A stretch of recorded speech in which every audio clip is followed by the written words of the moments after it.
was 30 years ago today when Ron Barge created the character of Buckshot, and he's been entertaining new generations of children ever since. His show has gone through a number of changes over the years, but for the most part, the themes and characters have remained the same. The cast and crew of Buckshot will officially celebrate their milestone during Tune-In this weekend on Channel 3. And joining us now in studio is Ron Buckshot Barge and his longtime sidekick, Benny the Bear. Yes. Hi there, Welcome Cheryl. to you both. Hi. This is more hard news here. Exactly. We need that. 30 years. Yep. Did you ever in your wildest dreams imagine that you'd make it that long?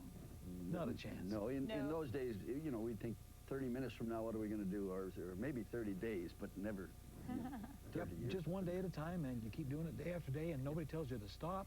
Sooner or later, you reach 30 years. Get a check every 2 weeks, so you know you're doing something right. Oh, Now, it's been great. Ian had the privilege of growing up in Calgary, so he watched you as a child. I didn't. I missed that opportunity. Oh. So tell me a little bit about why the show was formed and how it all got started.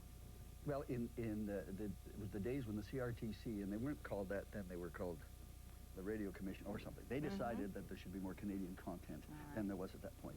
So the station decided that they would, in fact, develop some kind of a program to run in the afternoon when we were running an American children's style show. So we had done a lot of things, both Jim and I, in programs prior to that, and they said, well, try and put something together and see if it'll work. Now, you just said Jim. I think we need to let Benny come up and show us who he really is. Okay. Well, that'd be this guy down here. As Buckshot usually refers to him, the guy in the box. The guy in the box, yes. Are you going to come up here? Come on up. He's Benny's right now. I don't know if I can do this on camera. Sure, come on, let's do it. Live it up. Well, live it It's up. 30 years. We need to see after all this 30 time. years ago, it used to be easier to do this, by the way. That's right.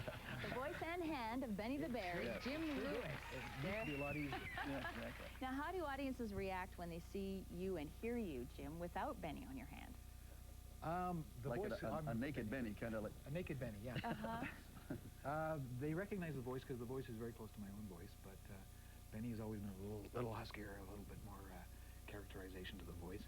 But it had to be a very easy voice for me to do because it was a voice I had to do every day. Right, and talk quite a lot. Yes, quite a bit. And we have 7 other characters that he does voices for, so he has to kind of... And some of them aren't as easy. Well, let's take a walk down memory lane here. We have some pictures from the early days of Buckshot.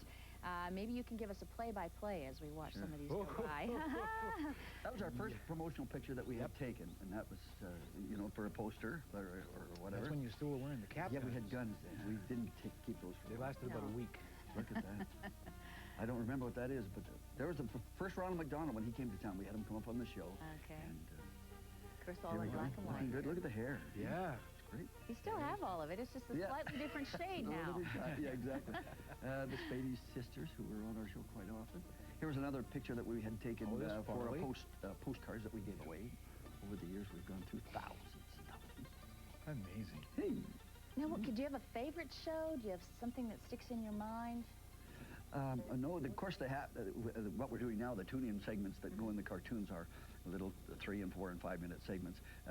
But when we were doing the half-hour show, of course, we had a lot more time to be creative and do fun things. So I think they are. And because they were always live shows too, there was a lot of interesting things happen. They're out there floating around in the cosmos somewhere. Yeah. Now, I can vouch for your popularity because we were at a recent promotional thing and some people had come down and they didn't want my autograph. They wanted Buckshot and Benny's. But I wanted yours. And they went all over town trying to find you. I told them you were across town at another location, so they got back on the bus and went all the way over town to get your autograph. Nice. So, well, a lot of the parents that do come in, the kids come in and say, oh, yeah, that's Buckshot, he's on TV. But the parents, because it was so much more magic years ago when they were growing up with us. So it's a different well, congratulations on 30 wonderful years. It's been great fun. And you are going to be celebrating this weekend again on... Yes, we're having our tune-in segments, and that we'll have some stuff on there, and we're going to do some live cut-ins out on location because we're going to make a draw for a contest and give away a trip to sunny California, and it's going to be good fun. All right. Well, thanks for coming in. Okay, glad to be here. Thanks. Our guests have been Ron Barge, otherwise known as Buckshot, and Jim Lewis, who's Benny the Bear. Tune In can be seen right here on Channel 3 on Saturday and Sunday mornings.